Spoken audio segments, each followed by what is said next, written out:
तुम्हाला काय वाटतं की मोड आणले तर डाळी आणि कडधान्यांमधलं प्रोटीन दुप्पट होतं का? तर चला समजून घेऊया. पहिली गोष्ट, मोड आल्यावर प्रोटीनचं प्रमाण खूप वाढत नाही, पण शरीराला हे वापरणं पचवणं जास्त सोपं होतं. दुसरी गोष्ट, जेव्हा मूग, मटकी, हरभरा यांना मोड यायला सुरुवात होते तेव्हा त्यांच्यातले काही अँटी न्यूट्रिएंट्स कमी होतात, फायटिक ऍसिड कमी होतं. तिसरी गोष्ट, आयर्न आणि झिंकचं ऍब्सॉर्प्शन यामुळे सुधारू शकतं.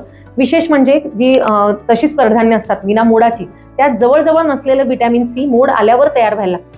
चौथी गोष्ट, गॅसेस निर्माण करणारे काही कार्बोहायड्रेट्स या प्रोसेसमध्ये कमी होतात, म्हणून अनेकांना मोड आलेली कडधान्य साध्या कडधान्यांपेक्षा लवकर पचू शकतात.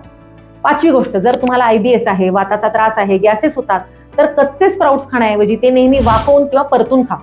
कडधान्य पचायला थोडी जड आणि वातुळ असतात, म्हणून फोडणी देऊन शिजवून खाल्ली तरी हरकत नाही, कारण रोज तुम्ही कच्चे स्प्राउट्स खाल्ले तर गॅसेस होतात किंवा जडपणा वाढू शकतो.